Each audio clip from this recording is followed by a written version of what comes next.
औरतों को चड्डी पहना के दुकान में बैठा दिया ताकि 10 ग्राहक उनका मुंह देख करके सामान खरीदने के लिए आए। यही डेवलपमेंट है, यही तरक्की है। घर में रहने वाली खातून को हवाई जहाज का एयर होस्टेस बना दिया ताकि 200 मुसाफिर जो हवाई जहाज पे सफर कर रहे हैं। अस्सलामु अलैकुम रहमतुल्लाह। अल्लाह पाक की ज़ात से उम्मीद है सामईन और नाज़रीन इकराम कि आप खुश होंगे। अल्लाह आप सबको इसी तरह से खुश रखे, शाद व आबाद रखे। आज फिर आपकी बारगाह में एक लेटेस्ट बयान हज़रत अल्लामा व मौलाना मुफ्ती शहरयार ख़ान साहब का लेकर आया हूँ। और अल्लामा शहरयार ख़ान साहब किसी तारुफ़ के मोहताज नहीं हैं, आपने बखूबी इनको सुना होगा। और आपके ख़िताब बहुत ही ज़बरदस्त रहते हैं। और आपके ख़िताब की खुसूसियत यह है कि जहाँ आप ख़िताब करते हैं उस मिंबर पर मसखरापन नहीं होता है। अभी तक जहाँ तक मैंने हज़रत को सुना है, जितने भी ख़िताब सुने हैं हज़रत के, मैंने किसी भी स्टेज पर मसखरापन नहीं देखा है। जैसे आजकल हमारी ही जमात में बहुत से ख़तीब मसखरापन करते हैं, जोकरीपन करते हैं, ऐसा हज़रत बिल्कुल नहीं करते, मिजाज ही नहीं है। और यही सही है, क्योंकि एक आलिम को कुरान और हदीस की रोशनी में ख़िताब करने के लिए बुलाया जाता है, जिससे लोगों के इश्क़ रसूल से दिल मुनव्वर हों, इल्म में इजाफा हो।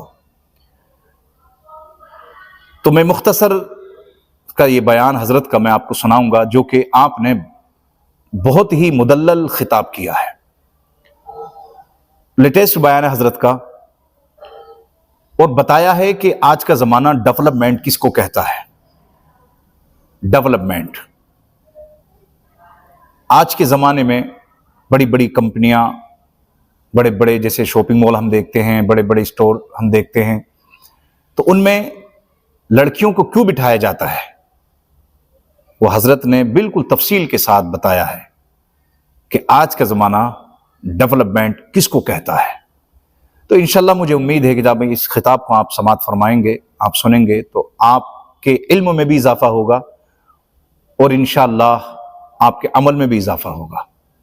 तो आप हज़रत के इस बयान को सुने और सुनकर हज़रत के लिए भी दुआ करें, कौम मिल्लत के लिए दुआ करें और मुझ गुनहगार के लिए भी दुआ करें। अल्लाह तबारक व तआला की बारगाह में मैं दुआ करता हूँ कि अल्लाह तबारक व तआला मुनाफिकीन की मुनाफिकत से, मुखालिफिन की मुखालिफत से, जालिमों के जुल्म से हम सब की हिफाजत फरमाए।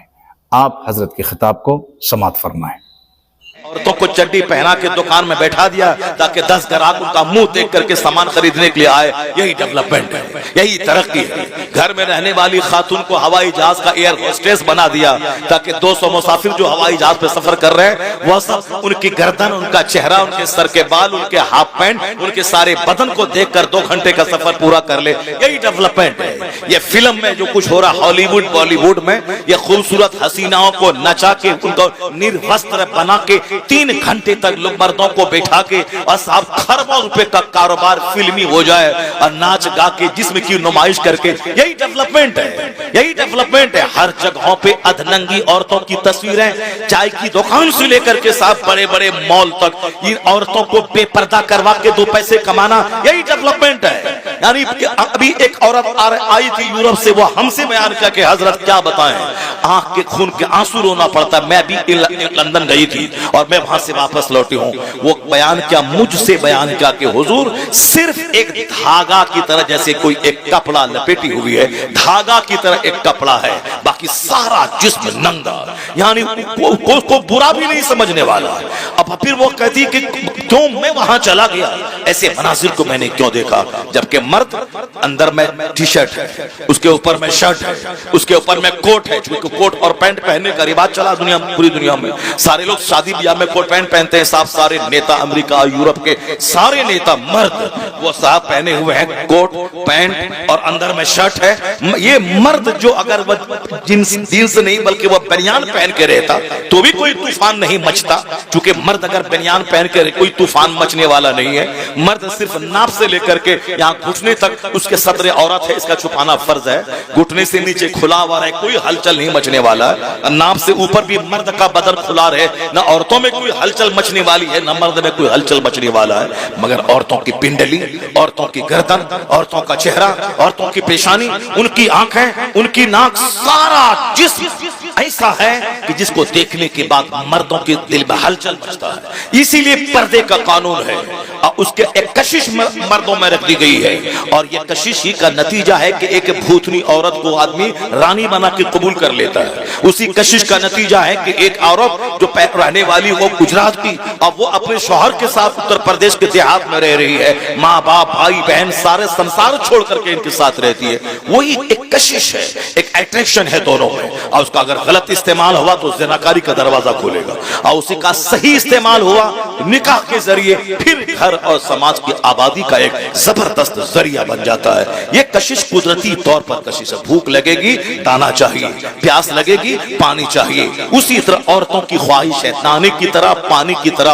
औरतों को भी मर्दों की ख्वाहिश है दाने की तरह, पानी की तरह। ऐसा नहीं कि भूख लगे और सामने दाना रहे और हम नहीं, दाने की चाहत हमको नहीं है। वो तो मुर्दा से बदतर है कि भूख लगी है, सामने दाना है और खा नहीं रहा है, वो तो मरीज है, बीमार है। उसी तरह मर्द है, सामने औरत निर्वस्त्र खड़ी है और इसके बदन में कोई हलचल नहीं मचे, नहीं कोई फर्क नहीं पड़ता, वो तो नामर्द है, हिजड़े से बदतर है। क्योंकि इंसान जहां है, मर्द जहां है, मर्दानगी जहां है, वहां तो कशिश है, वहां तो औरतों की ख्वाहिश है। उसी ख्वाहिश को सही लगाम देना है, सही रास्ता देना है। शैतान के नाम पे ज़िना होता है, मगर रहमान के नाम पे अगर अजनबी औरत को अपने निकाह में ले लिया गया, उसी का नाम निकाह है। वहां से सवाब का दरवाजा खुलता है, औलाद पैदा होती है, दुनिया के चलने बसने का एक जबरदस्त इंतजाम हो जाता है।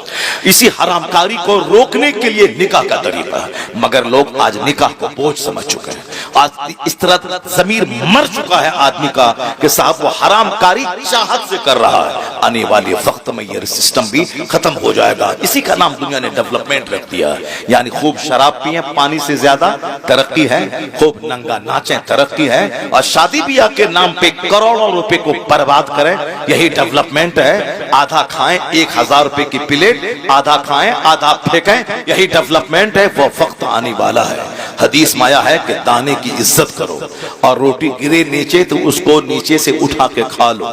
दाने की इज्जत करो, वरना मुस्तफा फरमाते हैं, नाइबे परवरदिगार कहते हैं कि जिस कौम से दाना रूठ जाता है, रोटी रूठ जाती है, दोबारा नहीं आती है। यानी अगर रोटी रूठ गई, वो चाहे 50 दरगाहों पे जाके चूतड़ रगड़ के आ जाए, पेशानी रगड़ के आ जाए, नहीं होगी। जब अल्लाह नाराज होता है तो चाहे वो 1 लाख दरगाहों पे जाके पेशान सर पटक के रह जाए, नहीं मुराद पूरी होगी, नहीं उसकी तकदीर का दरवाजा खुलेगा और नहीं खुशहाली आएगी। मैंने बेशुमार लोगों को देखा, शुरू में अजमेर गए, मुराद पूरी हुई, उसके बाद मगरूर हो गए, मालूम है क्या हो, उसके बाद यही हुआ। फिर बाद में जब सजा मिली, ऐसी सजा मिली, 50 बार अजमेर जाता है आता है, कुछ भी नहीं होने वाला है। सब कुछ करने वाला अल्लाह है, अल्लाह ही देने वाला है, अल्लाह ही रोकने वाला है, अल्लाह ही जिल्लत देने वाला है, अल्लाह ही इज्जत देने वाला है, अल्लाह ही हुकूमत देने वाला है, अल्लाह ही हुकूमत छीनने वाला है। ये जो हिंदुस्तान का मुसलमान रोता है कि ये आ गए वो आ गए ऐसा हो गया, कुछ नहीं हुआ है। ये हमारे जुर्म की सजा है कि एक जालिम हाकिम मुझ पर मुसल्लत है।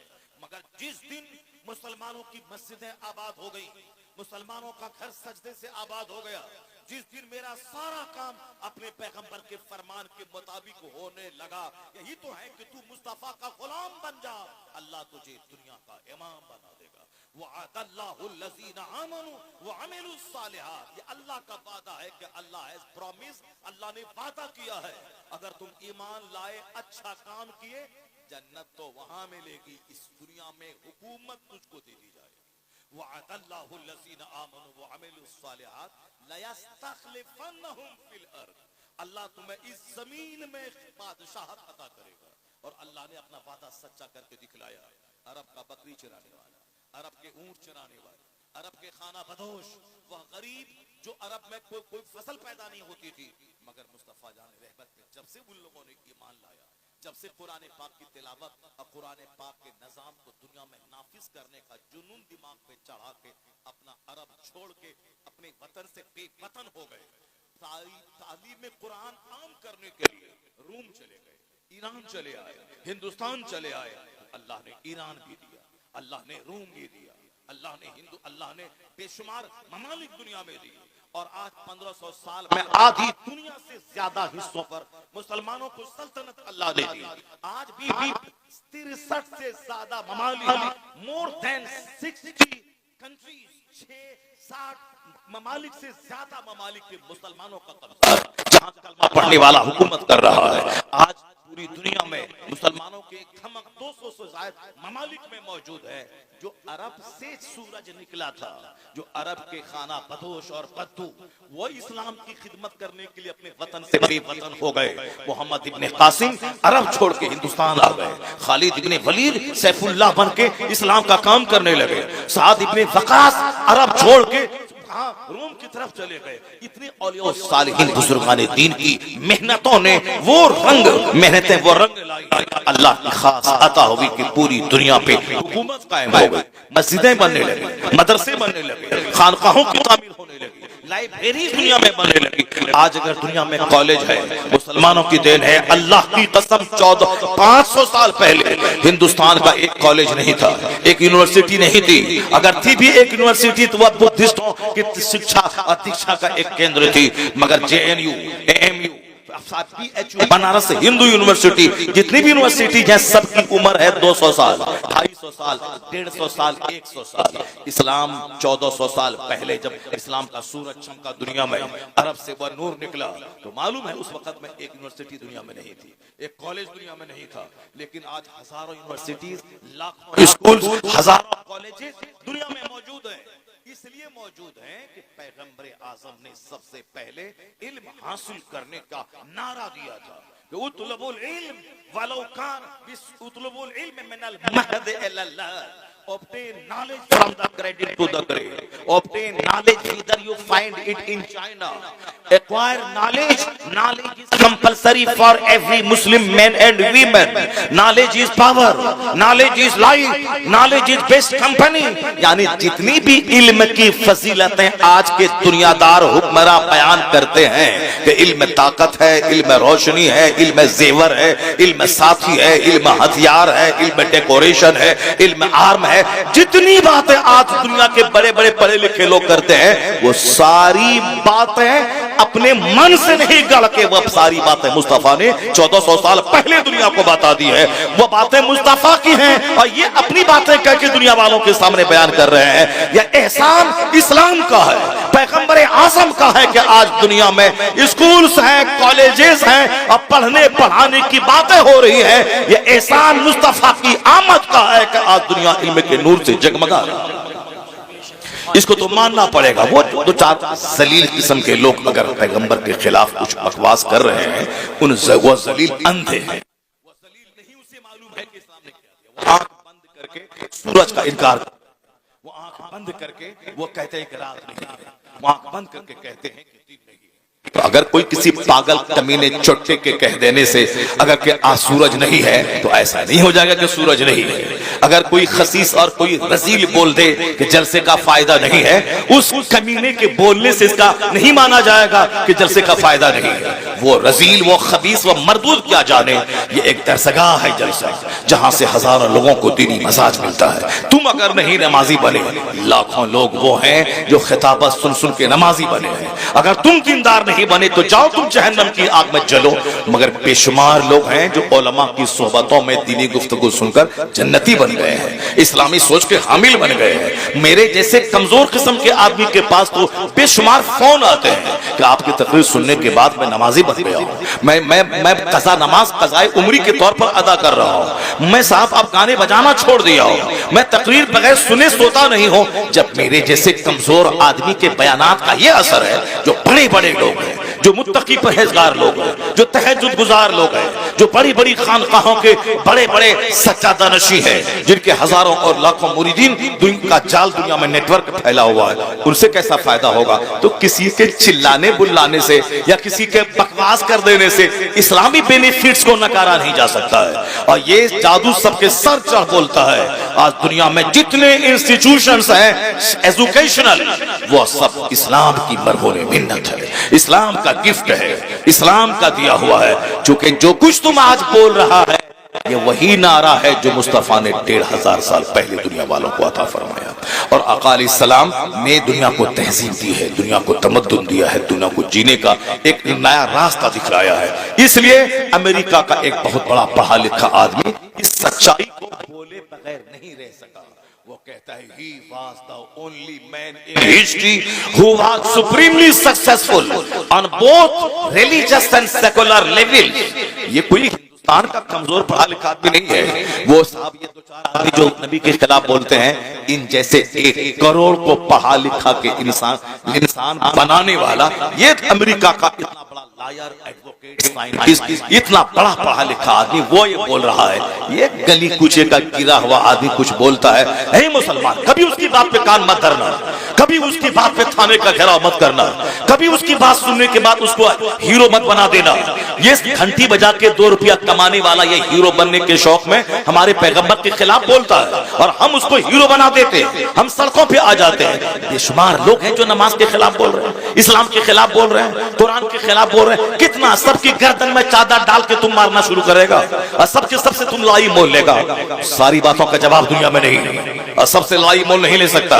हाँ, अदीब बोलेगा मेरा अदीब जवाब देगा, उनका कोई शायर बोलेगा मेरा शायर जवाब देगा, उनका कोई वैज्ञानिक बोलेगा मेरा वैज्ञानिक उसका जवाब देगा। वो आखिरी टाइम है जब सर से पानी ऊपर हो जाएगा और सिवाय कोई रास्ता नहीं रह जाएगा जिहाद करने के। वो तो आखिरी टाइम है। उस वक्त भी हर आदमी को अपने मन के मुताबिक जिहाद करने का आदेश नहीं है। जुल्म मिटाने के लिए, शिर्क मिटाने के लिए और अपने ईमान को बचाने के लिए वो आखिरी मरहले में जब उसके अलावा कोई चारा न रह जाए तो फिर हमारा जो इमाम है, हमारा जो आलिम है, हमारा जो इस्लामी बादशाह है, हमारा जो रहबर है, उनके आदेश पे वो सब काम होता है। ऐसा नहीं कि निकले मैदान में पत्थर फेंकने लगे, यहाँ देने लगे, वहां देने लगे। अब तो जुलूस निकलवाने में डर लग रहा है कि हम निकालेंगे जुलूस एहतजाज करने के लिए कि वो मेरे पैगंबर को गाली दी है, मुसलमानों को तकलीफ पहुंचाई है, उसको अरेस्ट किया जाए। हम एक लीगल मुतालबा कर रहे हैं। उन्होंने लाख करोड़ मुसलमानों के दिलों को ठेस पहुंचाया है। हम मुतालबा ही कर सकते हैं। ऐसा नहीं कर सकते हैं कि उनके गले में चादर डाल करके जेल में ठोस दें। नहीं, हम जहां रहते हैं मुतालबा कर सकते हैं। तो हम मुतालबा कर सकते हैं। गाली दिया मुंबई का आदमी और हम सामने वाले पुलिस को क्यों मार रहे हैं, वहां साफ पटरी क्यों उखाड़ रहे हैं, हम क्यों किसी घर में आग लगा रहे हैं। उसके बाद जब पुलिस वाला आता है तो हमारे घर पे बुलडोजर चला देता है, हमारे 1000 आदमी को मार देता है, तो उसका जिम्मेदार होगा कौन? उसका जिम्मेदार वही होगा जो बोखला के सामने आया, जो सामने वाले को पत्थर मारा। क्यों मारा? तुम्हारे पैगंबर को गाली दी तो क्या मतलब तुम उसको कत्ल कर देगा? तुम जिस मुल्क में रहता है उस मुल्क के कानून के हिसाब से तुमको सिर्फ प्रोटेस्ट करना है, उसकी मुखालफत करनी है, पुरअमन जुलूस निकालना है, उसकी गिरफ्तारी का मुतालबा करना है, हुकूमत वक्त से कहना है ये जुल्म है, ये जुल्म सहा नहीं जाएगा। हमारा कोई आलिम राम के खिलाफ बोला, हमारा कोई आलिम सीता के खिलाफ बोला, हमारा कोई मौलवी आपके आपके आपके धर्म के बानी के प्राइवेट लाइफ को खंगाला, उनकी शादी के बारे में बोला? नहीं बोला। तो फिर तुम क्यों बोला? तेरा आदमी क्यों बोला? हमारे पैगंबर की अच्छी बातों को नहीं बोल सकता है। उन्होंने जो दुनिया को दिया है, जो गिफ्ट, जो इम्पैक्ट दुनिया पे छोड़ा है, जो ब्लेसिंग्स दिया है, अगर तुम्हारा सीना उतना चौड़ा नहीं है कि उन सारी अच्छाइयों को सुन के पढ़ के तुम लोगों के सामने बयान कर सको, तो कम से कम चुप तो रहो। उनकी प्राइवेट लाइफ में दखल अंदाजी तो मत करो। हमारे पैगंबर ने 11 शादी की। क्या तुमको मालूम है कि अरब ममालिक में शादी का क्या महत्व है, शादी के क्या असरात होते हैं? 25 साल की जवानी में 40 साल अधेड़ औरत से निकाह कर रहे हैं। अब 50 प्लस जाने के बाद अगर 12 साल की खातून से निकाह कर रहे हैं तो समझना तो होगा। जहां के 16 साल की 1000 खूबसूरत तरीन औरतों से मुस्तफा निकाह कर सकते थे। और अरब का कल्चर था उस टाइम में 1400 साल पहले 100 शादी करना, 150 शादी करना, 300 शादी करना अरब का माहौल था। अगर हुजूर से ज्यादा खूबसूरत कोई नहीं था दुनिया में तो सारे लोग चाहते थे कि मेरी बेटी इनके निकाह में जाए। मगर हुजूर ने उस जमाने में 25 साल की जवानी में 40 साल अधेड़ औरत जो 2 शौहर से बेवा हो चुकी थी, उनको जब आपने शादी किया उनसे, इसका मतलब है कि आपकी शादी का मतलब ख्वाहिश को पूरा करना सिर्फ नहीं है, शादी का मतलब है बेवाओं को सम्मान देना, बेवाओं को एक नई जिंदगी देना, बेवाओं को आत्मसम्मान देना, बेवाओं को इज्जत नफ्स देना, बेवाओं को खुशियां मनाने का मौका अता करना। अब अगर क़यामत तक किसी बेवा की शादी होगी तो एहसान मोहम्मद अरबी का माना जाएगा कि हुजूर ने कहा अब बेवा से शादी करके बता दिया, उस उम्र में जिस उम्र में आपके हुस्न की कसम, हुस्न की पहाड़, हुस्न की खैरात चांद लेता था, सूरज लेता था। हम लोगों ने मुस्तफा को नहीं देखा है, लेकिन जिसने मुस्तफा को देखा है उनका स्टेटमेंट आज तक किताब में मौजूद है। हजरत अबू हुरैरा कहते हैं सरकार का कांधा ऐसा था जैसे किसी चांदी को ढाल दिया गया हो। हजरत अनस कहते हैं मुस्तफा का चेहरा ऐसा था कान्ना शम्सा तजरी फी वजहिही, गोया हुजूर के चेहरे में सूरज तैर रहा हो। ये जिन लोगों ने देखा उनका स्टेटमेंट है, उसमें कोई नमक मिर्च लगाया नहीं गया, हू बहू जो उसका स्टेटमेंट है वो है। हजरत जाबिर इब्ने समूरा कहते हैं कि राय तो हम चांद को देखते थे, 14वीं रात का चांद, यानी जिस दिन वो 14वीं रात का चांद, 14th नाइट, 14वीं रात का चांद, मून ऑफ 14th नाइट, जो एक ही दिन चांद जवान होता है, बाकी जिस दिन उगा हुजूर के कहने की मानी, फिर थोड़ा बड़ा थोड़ा बड़ा थोड़ा बड़ा, 14वीं रात को फुल जवान होता है। फिर 15वीं रात से घटना शुरू है, डाउनफॉल 1 इंच 2 इंच, घटते घटते फिर सूखी हुई टहनी की मानिंद बारूक हो गया। कहते हैं जाबिर इब्ने समूरा 14वीं रात का चांद चमक रहा था, हुजूर मेरे सामने थे, सरकार के जिस्म अक़दस पे एक चादर थी जिसमें सुर्ख रंग की धारी थी। मैं कभी हुजूर को देखता था और कभी चांद को देखता था, तो फैसला किया दिल ने कि मुस्तफा का चेहरा चांद से ज्यादा खूबसूरत है। वह वजहुहु अहसनु मिनल कमर, उसका उनका चेहरा चांद से ज्यादा खूबसूरत है। अरब के लोग तमन्ना करते थे कि काश मोहम्मद अरबी से मेरी बेटी का अक़्द हो जाए, मेरी नस्लें फख्र करेंगी, मगर उस खूबसूरती का नमूना शख्स जैसा हुसैन जमील न पैदा हुआ न क़यामत तक पैदा होगा। हुजूर ने 40 साल अधेड़ औरत से पहली शादी 25 साल की उम्र में किया। इसका मतलब है उस शादी में हिकमत है बेवाओं को सम्मान देना, बेवाओं को इज्जत देना। अब अगर वही नबी 50 साल प्लस जाने के बाद अगर 12 साल की खातून से निकाह कर रहे हैं, तो फिर ऐसे नहीं देखो तुम्हारे नबी ऐसा कर दिया ऐसा कर दिया, नहीं नहीं, वहां जब पहली शादी को मिला के समझोगे तब हिकमत समझ में आएगी। जब शादी की तमन्ना थी उस वक्त तो 40 साल अधेड़, और जब 50 प्लस जाने के बाद ऐसे भी ख्वाहिश आदमी की नेचुरली घट जाती है, औरतों की चाहत 50 साल के बाद कम हो जाती है। उस जमाने में 9 साल 12 साल की खातून से सैयदा आयशा रज़ियल्लाहु तआला अन्हा से अक़्द करना, इसका मतलब है जब वहां हिकमत है यहाँ भी हिकमत होती, यहाँ हिकमत होती। और कोई मैटर नहीं मिलता है 1400 साल के अंदर में काफिरों मुशरिकों इस्लाम के दुश्मनों को ले दे करके इसी शादी के पीछे पड़ा रहता है। सरकार की जितनी बीवियां हैं उन तमाम बीवियों में सारी बीवियां बेवा थी, अक्सर बीवियां बेवा थी या कुछ तलाकशुदा थी। एक बीवी आपकी सिर्फ कुंवारी थी जो सैयदा आयशा थी। वह हुजूर ने अपनी चाहत से नहीं किया था, अल्लाह ताला जनाब जिब्राइल अमीन के जरिया हुजूर के ख्वाब में सैयदा आयशा का चेहरा दिखला के ये कहा था अल्लाह की पसंद है कि इससे आप निकाह कर ले। तो सैयदा आयशा की शादी हुजूर ने चाहत से नहीं की थी। ये 9 साल 10 साल की है और हमारी सारी बीवियां तलाकशुदा हैं और बेवा हैं, एक लड़की एक खातून चाहिए उसको जो कुंवारी मिल जाए, नहीं नहीं, वो अल्लाह की पसंद थी, कायनात के खालिक की पसंद है। और जिसने मुस्तफा को नबी रसूल और सारे रसूलों का सरदार बनाया, उस खुदा की पसंद है ये, इसलिए पसंद है। हिकमत वहां यही थी, जिस तरह सारी शादी हिकमतों से भरी है। एक खानदान है मदीने में जो कहता था इस्लाम मिटा देंगे, जो कहता था इस्लाम के पैगंबर को कत्ल कर देंगे, जो कहता था इस्लाम का साथ देने वाले मुस्तफा के सहाबा को निगल जाएंगे। लेकिन उस खानदान की एक बेवा खातून से हुजूर ने शादी कर ली, वो खातून रजामंद हो गई और जब उस खानदान की बेटी मुस्तफ़ा के निकाह में आई और हुजूर के अखलाक, हुजूर के किरदार, हुजूर के तमाम कमालात को देखने के बाद जब वो खातून अपने खानदान के बाप दादा के सामने बयान किया, तो पहले तो वह लोग सोचा था कि मोहम्मद ऐसे हैं वैसे हैं, लेकिन जब अपनी बेटी की ज़बानी हुजूर की खलवत, हुजूर की जलवत, हुजूर की तन्हाई की सारी दास्तान सुनी, सारा कबीला कलमा पढ़ के मुस्तफ़ा का गुलाम हो गया। ये है मुस्तफ़ा की शादी की हिकमत, ये है हुजूर की शादी की हिकमत। खालिद इब्ने वलीद जैसा सैफुल्लाह, अल्लाह की तलवार। मालूम है कि मैदान ओहद में 70 सहाबा शहीद हो गए थे।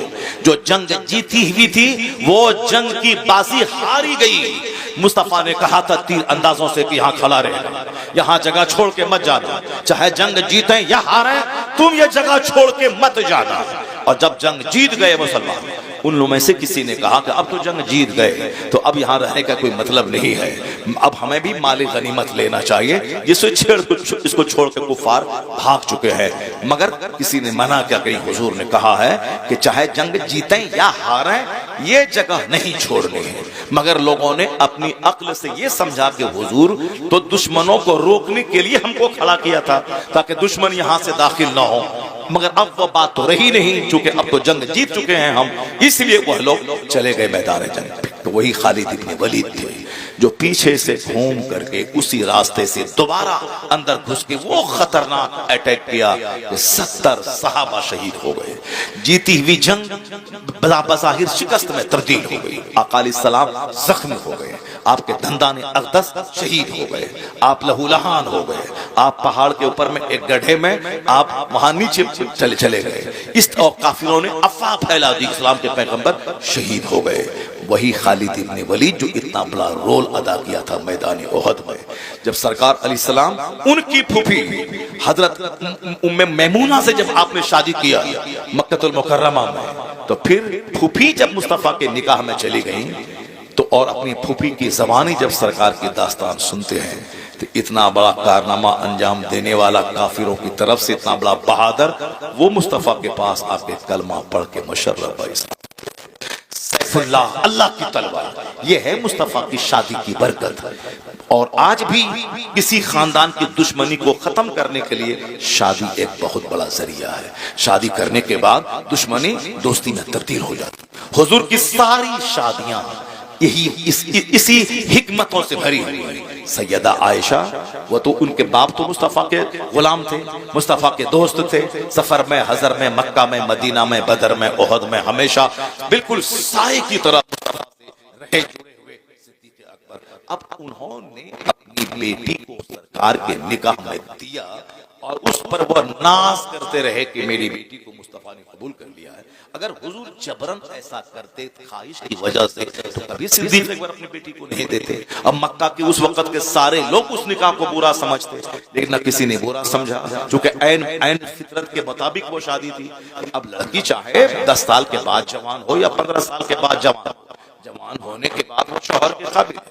और वहाँ अरब का कल्चर है कि वहाँ चूंकि वहाँ की जमीन गर्म, आबो हवा गर्म, वहाँ आज भी लोग 4 शादी करते हैं, आज भी एक आदमी के 50-50 बच्चे होते हैं। वहाँ मायूब नहीं माना जाता, चूंकि वहाँ की तहजीब का हिस्सा। अब सैयदा आयशा की शादी कम उम्री में हुई, मगर जवान होने के बाद रुखसती हुई और आप हुजूर के हरम सरा में तशरीफ लाए। हिकमत यही थी कि सरकार ने हम कयामत तक का पैगाम दिया कि क्या करना है क्या नहीं करना। मर्दों के कानून, उसूल और ज़ाब्ते मस्जिद नबवी के मेंबर से जो आपने कहा, अबू हुरैरा ने नकल किया, अब्दुल्ला इब्ने उमर ने नकल किया, अब्दुल्ला इब्ने मसूद ने उसको याद रखा। लेकिन सरकार जब अपनी बीवी के हुजरे में रहते थे, जब वहां 10-12 घंटे आपके गुजरते थे, वहां हुजूर ने क्या बोला, वहां हुजूर ने क्या कहा, क्योंकि सरकार के सारे इरशादात एक मार्किंग स्टोन है, हमारे लिए लाइट का काम करते हैं। औरतों के बारे में मखसूस कवानीन, उसूल और ज़ाब्ते हैं, वो जो सरकार मस्जिद नबी की मेंबर से नहीं बोल सकते, वो खवातीन के बीच में आप कह सकते हैं। आपकी सारी बीवियां या तो 40 साल प्लस है, 40 प्लस है। 40 प्लस जाने के बाद कुव्वते यादाश्त आदमी की कैसी होती सबको मालूम है। एक बीवी तो चाहिए जो गेट बाई हार्ट करने वाली हो, जो जबरदस्त कुव्वते यादाश्त हो, जो मेमोरी पावर उसकी हाई हो। हुजूर जो बोले उसको याद कर ले।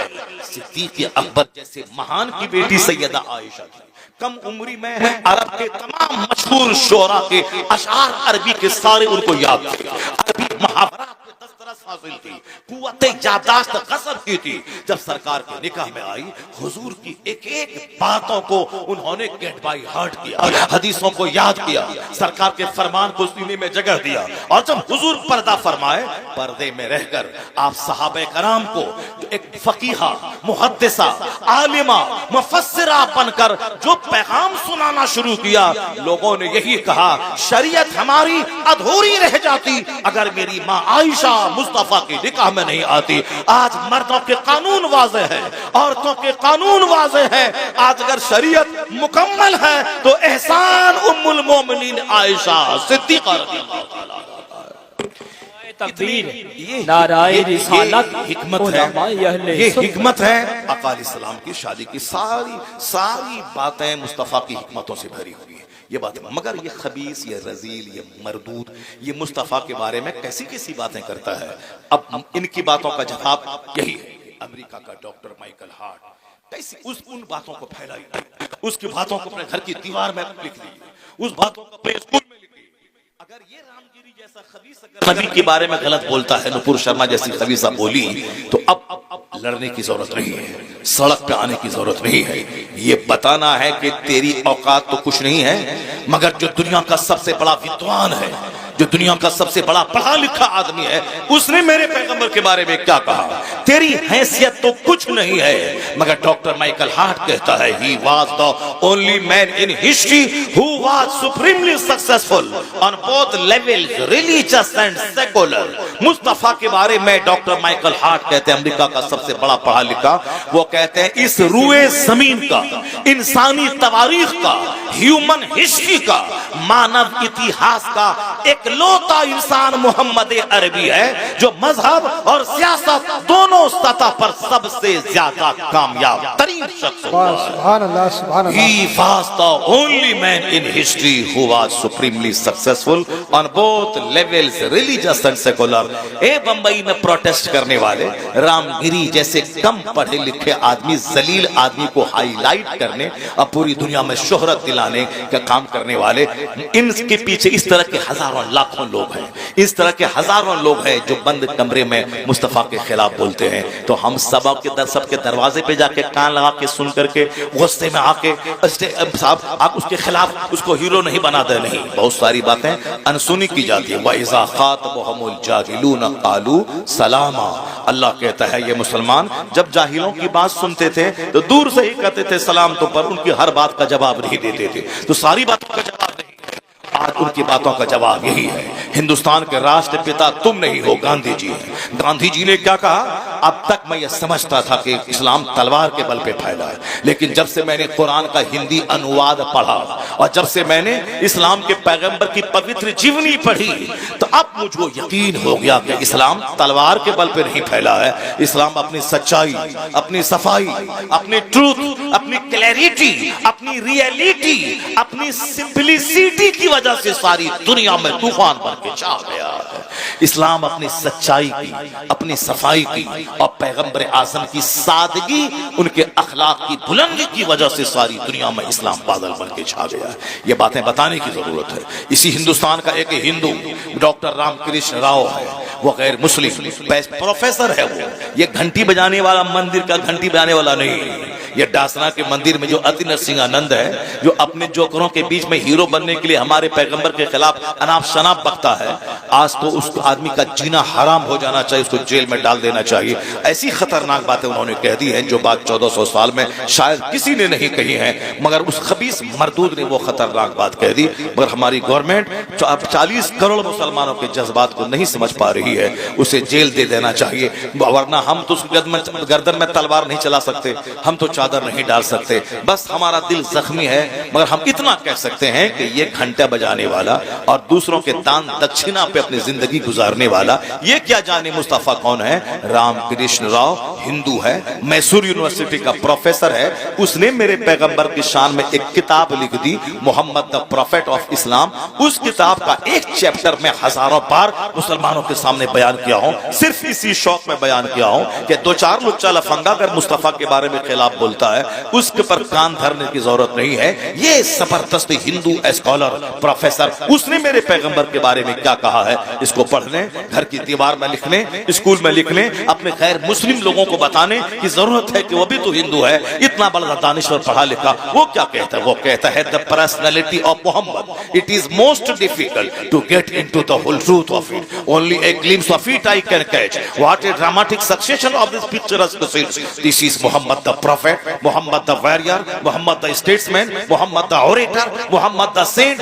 Mohammad the just, Muhammad the refuge of orphans, protector of slaves, emancipator of women, all these magnificent roles in these departments of human activities, he is alike a hero। Ramakrishna Rao कहता है, जब मैं मुस्तफा के कमालात को पढ़ता हूँ, एक चैप्टर खत्म नहीं होने पाता, उनके कमालात का दूसरा चैप्टर सामने आ जाता है। मैं इसी तरह पढ़ता जाता हूँ, उनकी क्वालिटीज का चैप्टर आता जाता है। वो कहते ये मुस्तफा है, ये मुअल्लिम है मुस्तफा, मुजाहिद है मुस्तफा, जाहिद है मुस्तफा, औरतों की आबरू के मुहाफिज है मुस्तफा, गुलामी की जंजीर से आजादी दिलाने वाले हैं मुस्तफा। वो कहते हैं इंसानी जीवन के हर क्षेत्र में जो हमारा नेतृत्व मुस्तफा ने किया है, उसको देखकर कहा जा सकता है इस धरती का लाजवाब अबकरी इंसान है मोहम्मद मुस्तफा। सुभान अल्लाह। नारे तकबीर, नारे तकबीर, नारे रिसालत, इस तरह से मसलके आला हजरत हजरत मुफ्ती बेशुमार बात है। इस तरह से जो आपके सामने हम गाहे बगाहे बयान करते रहते हैं, और आज 20-25 साल से हम इस तरह की बातें बयान कर रहे हैं, लोगों को बता रहे हैं। यूरोप का एक दानिश्वर बोला है, greatness of purpose, smallness of means and astounding result, if there are 3 criteria of human genius, who could dare to compare in modern with Muhammad in modern history. उन्होंने क्या कहा? वो यूरोप का एक बड़ा पढ़ा लिखा आदमी वो कहता है कि एक आदमी को बड़ा होने के लिए जिन जिन क्वालिटीज की जरूरत है, जो क्राइटेरिया है किसी आदमी की को जांचने का, ये महानता को जांचने का जो क्राइटेरिया है, वो सारे क्राइटेरिया को ले आओ और जांचो और देखो कौन है जो मोहम्मद अरबी से बड़ा हो सके। वो कहते हैं all standard by which human greatness may be measured, is anyone greater than he? All standards, सारा पैमाना, सारा मेयार, सारी कसौटी ले आओ जिस कसौटी पर एक महान आदमी को जांचा जाता है, उस कसौटी पे जांच पूरी इंसानी तारीख में मुस्तफा का जवाब नहीं मिलेगा, कोई जवाब नहीं मिलेगा। All standards by which human greatness may be measured. ये बातें मैंने आप तक इसलिए पहुंचा दी क्योंकि अभी हिंदुस्तान का माहौल यही है, सारे मुसलमान दुखी हैं। 2-4 आदमी ने जो बातें की हैं उसकी वजह से हर जिसके पास का सीना जिंदा है, दिल जिंदा है, वो अंदर से टूटा हुआ है कि क्या करे, कैसे लोग हैं। मैंने आपको बता दिया, 1-2 आदमी के रजीलों के बोलने से घबराने की कोई जरूरत नहीं है, बल्कि एक बेशुमार बड़ा चैप्टर है जो दुनिया का बड़ा पढ़ा लिखा आदमी हमारे पैगंबर की तारीफ में रद्दुल लिसान रहता है। अल्लाह तबारक व तआला ने कहा है वरफ़अना लका ज़िक्रक, ए हबीब हमने आपका जिक्र बुलंद कर दिया है। अब जब अल्लाह ने बुलंद कर दिया है तो कौन मुस्तफ़ा के जिक्र को घटा पाएगा? इसलिए अमेरिका में मुस्तफ़ा का नाम, यूरोप के ऐवानों में मुस्तफ़ा का नाम, अगर 1000 मुखालफत के बावजूद हर आदमी की ज़बान पे मुस्तफ़ा का नाम, वक्त गुजरता जा रहा है। आला हजरत की ज़बानी अगर हम कह दें, ये कह सकते हैं अर्श पे ताज़ा छेड़छाड़, फर्श पे तुरफा धूमधाम, कान जिधर लगाइए तेरी ही दास्तान है, कान जिधर लगाइए तेरी ही दास्तान है। क्या मौलाना साहब? हाँ, हाजत से जा रहे हैं। चलिए ठीक है, मेरा भी टाइम पूरा हो गया, 1 घंटा से ज्यादा हो गया, मगर अब 2-3 बातें सरकार गौस आज़म रज़ी अल्लाह तआला अन्हु के ताल्लुक से मैं आप तक पहुंचा देता हूँ, क्योंकि ये वक्त की ज़रूरत थी, हिंदुस्तान के हालात का तकाजा था। नौजवानों के बूझते हुए दिलों को मैंने एक चिंगारी दी है। रोशनी का सामान पैदा किया है। मैंने मुसलमानों की साहब उसके हौसला जो पस्त हो रहा था उसको मैंने जवान करने, उसको हौसला देने की मैंने कोशिश की है। NRC के टाइम में भी जब मुसलमान सारे के सारे परेशान थे, उस वक्त भी मैंने एक बयान दिया था और मैंने कहा था चाहे कुछ भी कर ले, नाचे गाएं कूदें, इस्लाम का नाम दबने वाला नहीं है। इस्लाम की वो क्वालिटी मौजूद है, चाहे कोई भी दुश्मनी करे, ये वो दरख्त है जितना भी काटोगे हरा होता चला जाएगा। उस वक्त में आबादी कितनी थी और आज 40 करोड़ की आबादी हिंदुस्तान में कलमा पढ़ने वालों की है। ये बोखला की ये बोलता है कि वो दासना का वो घंटी बजाने वाला वो बोखला के बोलता है कि सारे हिंदू ढेर बच्चा पैदा करो, ढेर बच्चा पैदा करो। इस पागल है क्या ये? पहले बोलता है हम दो हमारे दो, आबादी ढेर बढ़ रही है, आबादी ज्यादा हो रही है, मसला हो जाएगा खड़ा रोजी रोटी का, इसलिए अब बच्चा कम पैदा करो। और आज हमारी दुश्मनी में कहता है कि ढेर बच्चे पैदा करो, ढेर बच्चे पैदा करो। ढेर बच्चे पैदा करने से क्या होगा बंदे? सारी दुनिया का खुदा है जो अपने महबूब का नाम इतना ऊंचा किया है कि कोई दुनिया का हादसा मुस्तफा के नाम को घटा नहीं पाएगा। एक नाम ये मोहम्मद है जो बढ़कर घटा नहीं, वरना हर एक उरूज में पिन्हा जवाल है, हर उरूज में पिन्हा जवाल है, मगर एक नाम ये मोहम्मद है जिसको कोई जवाल ही नहीं है। अभी अगर दुनिया 10,000 साल और बाकी रहेगी तो 10,000 साल में मुस्तफा का कलमा पढ़ने वाला अभी 200 करोड़ है। अगर दुनिया 10,000 साल 2,000 साल और आगे बढ़ी, यह 200 करोड़ की तादाद 1,000 करोड़ में बदल जाएगी। और मुझे यकीन कामिल हासिल है, चूंकि अल्लाह ने महबूब का जिक्र इतना बुलंद किया है कि बाद अज खुदा बुजुर्ग तो ये किस्सा मुख्तसर। अल्लाह के बाद अगर कोई सबसे बड़ा है मुस्तफ़ा की ज़ात गिरामी। सरकार गौसे आज़म की कहानी बहुत सुने होंगे आप। गौसे आज़म 12 साल की डूबी कश्ती निकाल दिया, गौसे आज़म ने मरी हुई मुर्गी को जिंदा कर दिया। ये करामत ही हम लोग सुनते रहते हैं। गौसे आज़म की जिंदगी से नूर मिलता है, गौसे आज़म की जिंदगी से हौसला मिलता है। गौसे आज़म की जिंदगी से हौसला कैसे मिलता है? हुजूर की जिंदगी की एक चैप्टर जो मैं बयान करना चाह रहा था, बातें इधर चली गई, तो अब एक चैप्टर में बयान करता हूँ। आज हमारे घर में कोई बच्चा मर जाता है, जरा गौर कीजिए समाज का हाल देखिए, कहाँ हम हैं। सिर्फ नाम जबान से है, बाकी प्रैक्टिकल में सब फेल है। कोई क्रिकेटर को लेके बैठा है, कोई फिल्म के एक्टर को लेके बैठा है, कोई नेता को लेके बैठा है, कोई किसी को लेके बैठा है, यानी अपना रहनुमा के तौर पर कि किसके लिबास का जो रंग है उस रंग को हम पहने। लड़का लड़की के रंग को लेके चल रहा है, लड़की बाल कटा के लड़का बनना चाह रही है, लड़का बाल लंबा बढ़ा के रबड़ लगा के लड़की बनना चाह रहा है। सारा काम उल्टा पुल्टा दुनिया में हो रहा है। तो जो उल्टा पुल्टा करता हो ये हमारे लिए मॉडल बन पाएगा क्या? ये हमारे लिए मॉडल बन पाएगा? जो नाच के 2 रुपया कमाता है फिल्म में, वो हमारा मॉडल बन पाएगा क्या? हम उसके बाल रखने में नकल करें, कपड़ा पहनने में नकल करें। हमारा बच्चा अगर उनकी तरह बाल रख रहा है, अगर हाथ में धागा पहन रहा है, अगर वो पाँव में कड़ा पहन रहा है, तो ऐसा नहीं है कि ये हमारा बच्चा जान नहीं रहा है उनको। वो तो नाच के 2 पैसा कमाता है। वो तुम्हारे लिए कैसे मॉडल बनेगा कि उनका हेयर स्टाइल तुम अपना लो, उनका लिबास का स्टाइल तुम अपना लो? नहीं नहीं, मोहम्मदी हो, मोहम्मदी बन जा। मुस्तफ़ा का लिबास, मुस्तफ़ा का पसंदीदा कलर, मुस्तफ़ा का हेयर स्टाइल। अकाल इस्लाम जो बाल रखते थे जुल्फ, वो जुल्फ का कोई जवाब नहीं है। सरकार का जुल्फ जब बढ़ जाता कांधे तक हो जाता, कान की लौ तक रहता, पूरे सर में बराबर बाल रखते थे। आज भी जिनके सर में बराबर बाल रहता है और वो बाल आधा कांधा तक रहे, इतना हसीन वो लगता है कि कोई जवाब उसका नहीं है। या ये जोकर की तरफ बाल चारों तरफ मूंड लिया, अब बीच में थोड़ा बाल बढ़ा लिया, या देखने में भी बड़ा अजीब सा लगता है। लोग रख लेते हैं अलग बात है, मगर देखने में अजीब लगता है, जोकर की तरह लगता है। लेकिन अगर पूरे सर में बराबर बाल है और जुल्फ है यहाँ तक, वो जुल्फ देखने में कितना खूबसूरत लगता है। चाहे कपड़े का 1000 कलर दुनिया में हो जाए, लेकिन व्हाइट का कोई जवाब नहीं है दुनिया में। न व्हाइट कलर का पेंट का जवाब है, न व्हाइट कलर के कार की जवाब है। भले ही आज ब्लैक कलर चला हुआ है, मगर थोड़ी सी धूल जमी तो कार की जैसी की तैसी हो जाती है। चाहे वो फॉर्च्यूनर रहे, चाहे वो साहब इनोवा क्रिस्टा रहे, चाहे वो साहब महिंद्रा कंपनी की स्कॉर्पियो एन क्यों ना रहे, कोई भी गाड़ी है, ब्लैक कलर की गाड़ी थोड़ी सी धूल चढ़ी वो बदसूरत होती, मगर व्हाइट चाहे 50 दिन उस पर धूल जम जाए मगर उसके बावजूद भी उसका व्हाइट कलर की वजह से वो गाड़ी चमकती रहती है। व्हाइट का कपड़ा, व्हाइट कलर, क्योंकि व्हाइट मुस्तफा का पसंदीदा रंग है। सुभान अल्लाह। यही वजह है कि आज उस रंग को अमेरिका पसंद करता है, वो रंग फिल्म का हीरो पसंद करता है, वो रंग एक बड़ा लीडर पसंद करता है, वो रंग सबकी पसंद है, वो जो उस रंग में हुस्न है, उस रंग में सादगी है, क्योंकि वो मुस्तफा की पसंद है। मेडिकल पॉइंट ऑफ व्यू से कहते हैं कि जो लौकी कद्दू है इसमें ये इस कदर डाइजेस्टिव है कि चाहे जिसके 1000 गैस्ट्रिक हो मगर वो बिल्कुल जूद हजम है, जल्दी हजम हो जाने वाली वो चीज है। क्यों?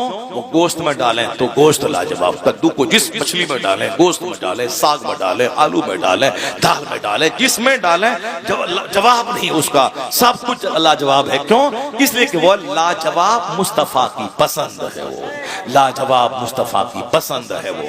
अब मेरे पास वक्त रहता तो मैं बताता दुनिया का सबसे पहला खरबपति उसने मुस्तफा की हदीस के ताल्लुक से क्या कहा, क्योंकि उसमें जाऊंगा तो 1 घंटा उसके लिए चाहिए अलग से, तो फिर दूसरे मौके से मैं बताऊंगा। आज इतना जान लें, आज अगर हमारे घर में एक मैयत 70 साल के बुढ़े की हो जाती है तो आपके उत्तर प्रदेश में क्या हाल है ये हमको मालूम नहीं है, पर हमारे बिहार में जो एक डैमेज हाल है मुसलमानों का वो ये है, अगर एक मैयत घर में हो जाती है तो लोग क्या कहते हैं, अरे कोई कुछ कर दिया है, कोई कुछ कर दिया है, अब घर की बंदिश करवाओ, घर की बंदिश करवाओ। अब क्या होता है, आमिल तलाश करो। आमिल बोलता है तुम्हारे घर में कोई कर दिया है, इस बार बाप मरा है, अगले बार माँ मरेगी, उसके बाद बेटा मरेगा, पूरे घर को साफ करने वाला खतरनाक जादू चला दिया है, इसीलिए धीरे धीरे पूरा तुम्हारा घर समाप्त हो जाएगा। अरे बाबा अब साहस मसले का हल कर दो, 50,000 रुपए लगेंगे। अब औरत बेचारी बोलती है कि घर बेच के मगर दीजिए वरना सब मर जाएगा, तो क्या करेंगे आप? औरतों की भीड़ मजार पे, औरतों की भीड़ मंदिर में, औरतों की भीड़ आमिल के पास, औरतों की भीड़ साहब मजार पे। इस औरतें कमजोर होती है, इसे मर्दों की भीड़ नहीं होती है आमिल के पास। बता दीजिए हमको, जो भी दुआ ताबीज करने वाला है, मर्द रहता है 10, औरत रहती है 90। मंदिरों में मर्द रहता है 10, 90% औरत रहती है, क्योंकि औरतों को माल चाहिए, बेटा चाहिए, बेटी चाहिए, शौहर की लंबी उम्र चाहिए, दुकान चाहिए, मकान चाहिए, सब चाहिए, इसलिए दौड़ के वो पंडित जी के पास दौड़ के बंद हुआ। अब हिंदू औरतें अक्सर मुसलमानों के पास आती है।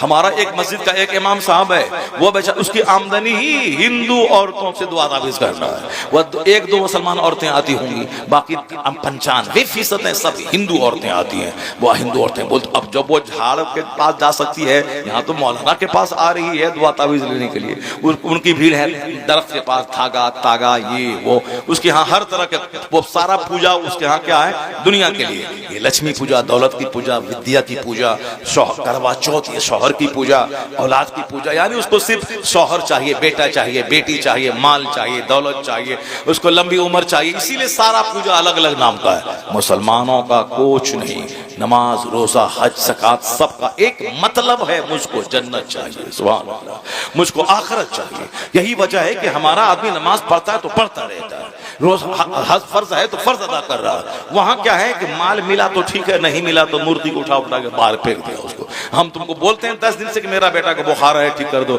नहीं ठीक किया, लिया उठा के फेंक दिया हो, तो उसको अपने मन से जिसको चाहा खुदा बना लिया, जिसको चाहा उठा के फेंक दिया। हमारे यहाँ चूंकि सारी इबादतों से मतलब मकसद है जन्नत और आखिरत, इसलिए मस्जिद आबाद, मदरसा आबाद, खानका आबाद, जलसा आबाद, काबा आबाद, 24 घंटे तवाफ चलता रहता है, क्योंकि मकसद दुनिया दौलत नहीं, मकसद जन्नत पाना है, और वो क़यामत कायम होने के बाद है, इसीलिए आबाद। और वहां चूंकि औरतों की भीड़ है, औरतों का दिल कमजोर होता है, उसी का देखा देखी हमाम बाबा के पास औरतों की भीड़ है, नहीं हमारा पूरा घर उजड़ जाएगा। अब इतना सर के बाल नोचती है कि जाना होगा बाबा के पास, अब 50,000 उसको दो, वो घर क्या की बंदिश क्या करेगा, वो बोलता है हाँ चलो ठीक हो गया, अब कोई नहीं मरेगा।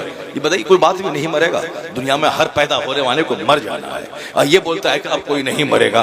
किस कदर झूठ का पैसा कमाता है, सुनिए गौर से, ये सारी बातें शैतानी वसवसा है। हर चीज की बातें तकदीर में दर्ज है। आया है हदीस में कि दुनिया पैदा होने से 50,000 साल पहले मखलूक की तकदीर को अल्लाह ने लिख दिया है। कौन कहाँ मरेगा, कौन कितनी रोजी पाएगा। हम लोगों को सिर्फ तदबीर करनी है जो अल्लाह ने कहा है, जमीन में फैल जाओ, मेहनत मुशक्कत करो, पढ़ो लिखो। तो हमको पढ़ना लिखना है, मेहनत करना है, खेत में दाना डाल देना है। बाकी एक दाने के बाद कितना दाना निकलेगा ये अल्लाह का काम है, हमारा काम है दाना डाल देना। फिर वो दाना सड़ जाता है, फिर वहां से एक पौधा निकलता है, उसमें 70 बालियां निकलती हैं, एक एक में 10-10 दाने होते हैं। हम दाना एक डाले, अल्लाह 700 दे दिया। ये अल्लाह कहता है कि तुम घर से निकलो, दाना डालो, बाकी 700 हम तुमको देंगे। अगर घर में बैठा रहेगा तो नहीं, दाना देंगे हम, मगर तुमको घर से निकलना होगा, दुकान में बैठना होगा, मेहनत करनी होगी। तो हम मेहनत करने वाले, तदबीर करने वाले, बाकी कितना मिलेगा ये अल्लाह को मालूम है, और वह सब अल्लाह ने लिख दिया है। कौन कहाँ मरेगा, कितनी उम्र में मरेगा, माँ के पेट में मरेगा कि पैदा होते वक्त मरेगा, कि माँ की गोद में मरेगा, कि जवान होके स्कूल जाते हुए मरेगा, कि बारात में जाते हुए मरेगा। अभी कल की बात है, एक बारात जा रही थी और बिल्कुल तेज रफ्तार झारखंड में स्कॉर्पियो, अब वो जंगल से जल्दी से पहुंच जाए। बारात लोग पहले देर से निकलते हैं और जल्दी पहुंचना चाहते हैं, उसी में स्पीड दिया, अनकंट्रोल होकर गाड़ी टकरा गई दरख्त से, 4 लोग स्पॉट डेथ कर गए, चारों लोग मर गए। अब उसी टाइम कहीं लड़का मर जाता है, कहीं लड़की मर जाती है, कहीं बारात वापस होने में मर जाती है। तो कभी, इसलिए मैं कहता हूँ, कभी बच्चा माँ के पेट में मर जाता है, कभी पैदा होते हुए मर जाता है, कभी गोद में दूध पीते मर जाता है, कभी स्कूल जाते हुए मर जाता है, कभी शादी के दिन मर जाता है, कभी शादी के बाद आके मर जाता है। अब कोई 90 साल का है, मौत के इंतजार में है, मौत ही नहीं आ रही है। मौत का जब वक्त आएगा तब ना मौत आएगी। तो मौत के बारे में ये कहना कि कोई कर दिया होगा, कोई जादू कर दिया होगा, ये अल्लाह पर से यकीन कमजोर हो रहा है। अब हुजूर की जिंदगी में देखें सरकार, और ऐसा नहीं कि कोई अल्लाह का वली है तो हम दूसरों को फूंक दिए तो बच्चा पैदा हो गया, बेटा हो गया, तो हमारे घर में सब बेटी है तो अब हम क्या करें, हम हमारे घर में ऐसा है तो अब तो आदमी बोलेगा नहीं साहब उसका तो ऐसा है, उसका ऐसा कैसे होगा। ये सारा मॉडल नबियों में है। एक नबी है जिसके पास सिर्फ बेटा है, दूसरे नबी है लूत अलैहिस्सलाम जिसके पास सिर्फ बेटी है। नबी से बड़ा कोई पसंदीदा मखलूक नहीं अल्लाह के नजदीक। नबी जो होता है वो सबसे ज्यादा मोहतरम अल्लाह के नजदीक नबी होते हैं, और नबी मुझसे वो दावत होते हैं, जो दुआ करे सब दुआ कबूल होती है। मगर चूंकि नबी लोगों के लिए मॉडल होते हैं, तो एक नबी है जिसके पास सिर्फ बेटा इब्राहिम अलैहिस्सलाम, उनके पास सिर्फ बेटा इस्माइल अलैहिस्सलाम, इसहाक अलैहिस्सलाम सिर्फ बेटा है, लूत अलैहिस्सलाम सिर्फ बेटी है, आपके पास बेटा नहीं है। जनाब ईसा अलैहिस्सलाम के पास कोई औलाद नहीं, आपने शादी ही नहीं की। और हमारे पैगंबर के पास 4 बेटियां और 3 बेटे आपको हुए, 4 बेटियां, बेटा बेटी दोनों मेरे मुस्तफा को हैं। और उस पहले पैगंबर किसी के पास सिर्फ बेटी, किसी के पास सिर्फ बेटा, और किसी पैगंबर के पास कोई औलाद नहीं। इसी को कुरान में कहा गया वो अल्लाह है जिसे चाहता है मर्द औरत दोनों देता है, जिसे चाहता है सिर्फ लड़का देता है, जिसे चाहता है सिर्फ लड़की देता है, जिसे चाहता है कुछ नहीं देता है, बांझ कर देता है। तो सब कुछ करने वाला अल्लाह है। ये यकीन घटा, कमजोर हुआ। अब बुढ़ा भी मरता है तो घर की बंदिश का ख्याल आता है, किसी के जादू टोना करने का ख्याल आता है। अल्लाह पर यकीन कमजोर हुआ, खरबों कमाले चेहरा काला रहेगा। अब देख मुस्तफा से बड़ा कौन है। मुस्तफा का अपना बेटा हुजूर की गोद में इंतकाल कर गया। सरकार दो जहां की आंख आंसू बहा रही है, मगर हुजूर ने क्या कहा, ए इब्राहिम, आपके बेटे का इब्राहिम था, जबकि हुजूर बहुत प्यार करते थे उससे, घंटों गोद में लेके रखते थे, उसे प्यार करते, पेशानी चूमते। और जो औरत दूध पिलाती थी उनके घर में जाते थे, उनका घर में लोहे का कारोबार होता था। सरकार नफीस तबीयत के मालिक थे, मगर उसी धुएं में बहुत देर तक बैठकर अपने बेटे से प्यार करते थे और फिर वहां से अब आ जाते थे। इतनी मोहब्बत थी। मगर इंतकाल हो गए। इंतकाल के बाद हुजूर ने नहीं कहा फूंक मारा अगर जिंदा हो जाए दोबारा, नहीं नहीं, बल्कि मुस्तफा क्या कहते, ए इब्राहिम, मैं तेरी जुदाई से मगमूम हूं, मैं मगमूम हूं, मैं गम है और आंख आंसू बहा रही है। वह तब की आईनी, मेरी आंख आंसू बहा रही है, मैं तेरी जुदाई से मगमूम हूं, मगर मैं ऐसा कुछ नहीं कहूंगा जिससे मेरा खुदा नाराज हो जाए। मेरा दिल अल्लाह के फैसले पर मुतमईन है। आंख आंसू बहा रही है, आंख आंसू बहाए, कोई गुनाह नहीं है, और मेरा दिल मगमूम है, मगर जबान से ऐसा कुछ नहीं कहूंगा जिससे मेरा खुदा नाराज हो जाए। अल्लाह का जो फैसला है मैं उस पर राजी हूं। जब मुस्तफ़ा जाने रहमत, जो मुर्दों को जिंदा करने वाले, उनका अपना बेटा जब इंतकाल कर गया, और तो फिर हमारा बेटा अगर मर जाए, हमारे बाप अगर मर जाए, तो फिर 10 दरवाजे पे जाके दुआ तावीज़ करवाना, रोना पीटना, सर के बाल निचोड़ नोचना, गरीबान फाड़ना, फिर 10 दिन के बाद इत्मीनान होकर के लगा जैसे कोई माँ ही नहीं मरी, कोई बेटा ही नहीं मरा। ये सबर नहीं है। काफिरों को भी सबर हो जाता है 10 दिन के बाद। इन्नमा सब्र इंद सदमतिल ऊला, सब्र है जब मुसीबत का पहला झटका आता है। The true patience only when the calamities first strike, यानी जब मुसीबतें, कैलेमिटी, सफरिंग्स, डिफिकल्टीज जब हमला करती है तो ट्रू पेशेंस, सच्चा सब्र है कि उसके पहले झटके के वक्त में सब्र किया जाए। वरना रोने पीटने की बात तो सबको सब्र हो जाता है बाद में। पहले अल्लाह को गाली बक दिया, ऐसा नहीं करना चाहिए, और फिर बाद में कान पकड़ के तौबा करके सबर हो जाता है। तो ये नहीं है कि मुसीबत देख के कुफ्र भाग जाए। मुस्तफ़ा से जितनी मोहब्बत पुख्ता होगी तो हुजूर की जिंदगी से नूर हासिल होगा। कि जब नबी का अपना बेटा इंतकाल किया और हुजूर फैसले पे मुतमईन रहे, कुछ नहीं कहा, तो हमारे घर में भी कोई मैयत होती हो तो हमें तकदीर पर राजी रहना चाहिए। और ये मुस्तफ़ा से नूर सबसे ज्यादा हासिल किया कौन? सरकार गौसे आजम रज़ी अल्लाह ताला। हम लोगों ने तो गौसे पाक की कहानी को मालिदा, तोशा, लंगर, ये सब कहानी बना दिया। गौसे पाक की कहानी को लंगर, तोशा, मालिदा, फातिहा, ये सब कहानी बना दी। फातिहा अच्छी चीज है, मगर वो लंगर, तोशा, लोबान, अगरबत्ती कितने बड़े हैं हमारे रहबर और रहनुमा, जिसने दीन को जिंदगी दे दी, जिन्होंने अपनी ख्वाहिशात को मार दिया। 40 साल तक इशा के वजू से फजर की नमाज अदा की। वो हमारे गौसे आजम, आलिम, फाजिल, मुफ्ती, कारी सब बने। 25 साल दरियाओं में दरख्त के पत्तों को खाकर आपने अल्लाह की इबादत की। ये सारी बातें छोड़ करके वो कश्ती डूबी, ये वो लेके बैठे, करामत लेके बैठे। उनका कैरेक्टर, उनकी इस्तिकामत, उनका नूर मिली। अब जरा इसी ताल्लुक से सुनिए, गौसे आजम तकरीर कर रहे हैं। 70,000 का मजमा होता था। 400 मौलाना तकरीर नोट करने के लिए महफिल में होते थे। 400 मौलाना दवात कलम लेके तकरीर को नोट करने वाले रहते थे। 70,000 का मजमा होता था। कई डेड बॉडी मजलिस से निकलती थी। गौसे आजम तकरीर कर रहे हैं, एक शख्स आके बोला, हुजूर आपके बेटे का इंतकाल हो गया है। आपने कहा इन्ना लिल्लाहि व इन्ना इलैहि राजिऊन। तकरीर चालू है। ये बताइए हमारे जैसा आदमी कर पाएगा? ऐसा कोई कर पाएगा? नहीं नहीं। जहां मरने की खबर मिलेगी तो आदमी तो खुद ही मर जाता है, जो आदमी बहुत कमजोर किस्म का आदमी, बेटे की मौत की खबर सुनने के बाद। गौसे आजम तकरीर चालू है। फिर थोड़ी देर के बाद किसी ने आके बोला, हुजूर जनाजा तैयार है। आप मेंबर से नीचे उतरे, नमाज पढ़ा दी। किसी दिन कहा, हुजूर बच्चे के मरने के बाद तो माँ बाप का सीना गम से चूर हो जाता है और आप पर कोई असर मौत का आपके बेटे का नहीं हुआ। गौसे आजम ने 4 शादी की थी, 49 औलाद, 49 औलाद। हम लोग एक बीवी में मार था, तलाक, तकरार, साहब छोड़ा छोड़ी, पंचायती सब एक बीवी में। और यहाँ 4 शादी की, कोई लड़ाई नहीं।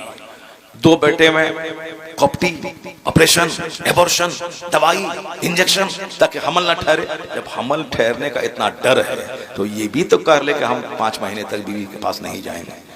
इस पर कंट्रोल नहीं। कॉप्टी, इंजेक्शन, एबॉर्शन, मेडिसिन। जब औलाद से डर है तो फिर सोबत क्यों करता है? सोबत मत करो, एक साथ रहो, सोबत मत करो। इससे सोबत भी करता है और औलाद से भी डर है, जबकि यकीन कमजोर हुआ इसीलिए से। अब कॉप्टी, इंजेक्शन, ये गौसे आजम को 49 औलाद। मगर कभी चेहरा आपका हल्का नहीं हुआ कि बच्चों को कहां से खिलाएंगे, क्योंकि आपको मालूम था वमन यतवक्कल अलल्लाह फहुव हस्बुह, जो अल्लाह पे भरोसा करता है अल्लाह उसके लिए काफी हो जाता है। अल्लाह पर यकीन कमजोर हुआ, करोड़ों कमाने के बाद भिखारी। अल्लाह पर मजबूत यकीन था, एक धूर जमीन नहीं है, फिर भी चेहरा बादशाहों जैसा खिला रहता था और अल्लाह रोजी सबको देता था। मालिक तो अल्लाह ही है, बंदा क्या करेगा? कुछ नहीं कर। बंदा तो एक नापाक कतरे से पैदा हुआ है, कमजोरी का पुतला है, ये क्या कर सकता है? जरा गौर से सुनिएगा। गौसे आजम से कहा, हुजूर बच्चा के मरने के बाद तो लोग परेशान हो जाते हैं, आपके बच्चे के मरने की खबर मिली, इन्ना लिल्लाहि व इन्ना इलैहि राजिऊन, जनाजे की नमाज आपने पढ़ा दी, आखिर ये क्या है? समझ में नहीं आया। गौसे आजम का जवाब सुनिए। गौसे आजम के इस जवाब से हमारे लिए नूर है। हमारे लिए रोशनी है। बुजुर्गान दीन इसीलिए होते हैं ताकि उनकी जिंदगी बयान करके हम अपनी जिंदगी को चमकाएं, मुसीबतों में ढारस बंधाने के लिए उनसे रोशनी हासिल करें। इसीलिए मुस्तफा ने कहा था, मैं कब्रों की ज़ियारत से तुझको रोका था, अब कहता हूं जाओ कब्र की ज़ियारत करो। क्यों? इसलिए कि ताकि आखिरत की याद आएगी, दुनिया की चाहत घटेगी। कुन तो नहीं तो कुमन ज़ियारतिल क़ुबूर, मैंने तुमको उस खबरों की ज़ियारत से रोका था, मगर अब कहता हूं फज़ूरुहा, ज़ियारत करो। क्यों? फ़इन्नहा तुज़हिदु फ़िद दुनिया व तुज़क्किरुल आखिरा, इसलिए कि कब्रों की ज़ियारत से आखिरत याद आएगी, दुनिया की चाहत घटेगी। और हमने क्या सलूक किया कब्र के साथ? मिन्नत का धागा, मिन्नत का ताला, मिन्नत का लोहमान, मिन्नत का ये। वहां जिसने दुनिया की चाहत घटाने के लिए हुजूर ने कहा था कि जाओ वहां, और दुनिया पाने के लिए मज़ारात भीड़ लगी।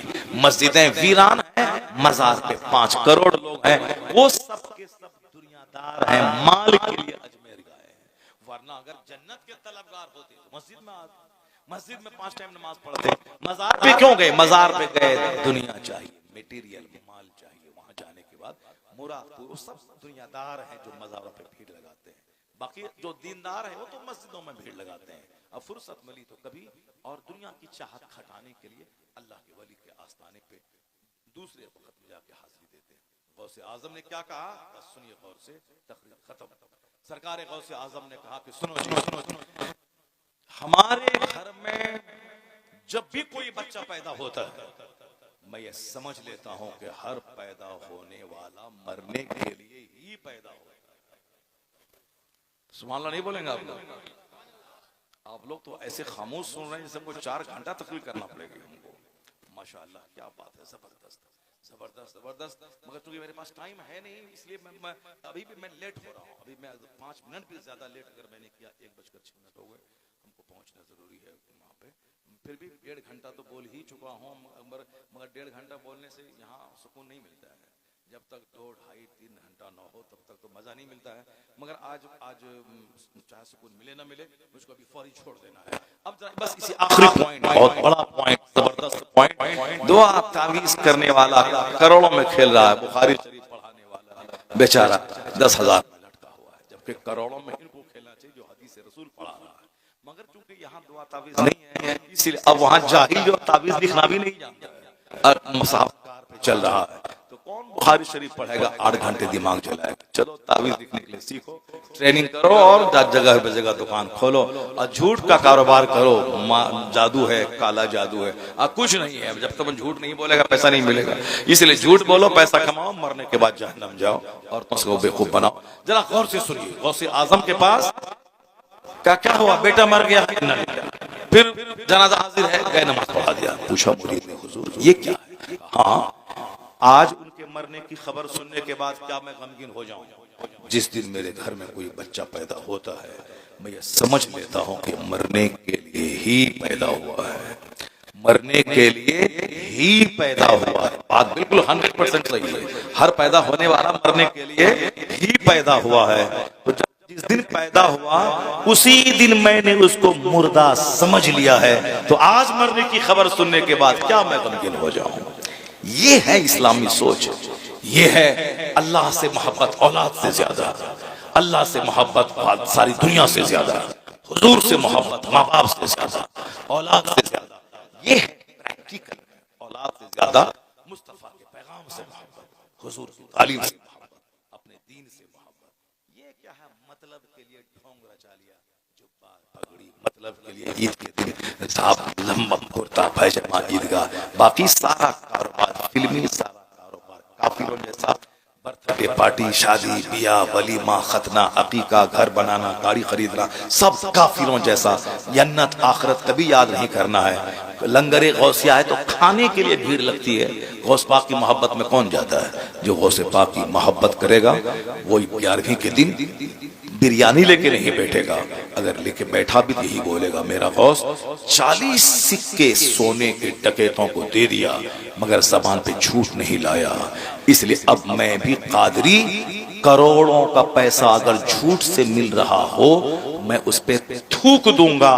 सच का 1 टाका झूठ के करोड़ों रुपए से बेहतर समझ लूंगा। अगर ऐसा कहा तो सीधे गौसे पाक का फैज बगदाद से चलेगा, उसके सारे वजूद को घेर कर उसे माला माल बना देगा। यह है सच्ची मोहब्बत गौसे आज़म। मालिश मालिदा तोशा कादरिया घी साहब आटा शुद्ध घी अखरोट काजू किशमिश बिदाना, जब सारा सामान मटेरियल रहेगा तो टेस्टी तो होगा हलवा। अब ये कहता अरे क्या क्या बात है, तो शब जबरदस्त बना है। गौसे पाक से जो निस्बत है इसीलिए बना है, गौसे पाक से जो निस्बत है इसीलिए टेस्टी है। वहाँ शुद्ध घी है, काजू है, अखरोट है, पिस्ता है, बादाम है, टेस्टी तो होना ही है। टेस्टी ये हलवा खाने वाले मजनू हम लोग हैं। और गौसे आज़म 40 बरस तक इशा के वजू से फजर पढ़ते हैं। कोई नहीं है जो गौसे पाक का सच्चा दीवाना पांचों नमाज पांचों टाइम हर टाइम के लिए अलग अलग वजू करके पढ़ लें। कोई जरूरी नहीं कि हम ईशा के वजू से फजर पढ़ें, हम ईशा के वजू से ईशा पढ़ लें, फिर 5-6 घंटे 8 घंटे सो जाएं, फिर फजर के टाइम में फजर के वजू से फजर पढ़ लें। यही सबसे बड़ी कादरियत है, यही गौसे पाक से सबसे बड़ी मोहब्बत है। तो जो काम करना चाहिए वो काम तो है नहीं, खाली जाहिर को लेके बैठे हुए हैं। अल्लाह तबारक व तआला हमको आपको गौसे आज़म की ज़िंदगी से नूर हासिल करने की तौफीक अता फरमाए।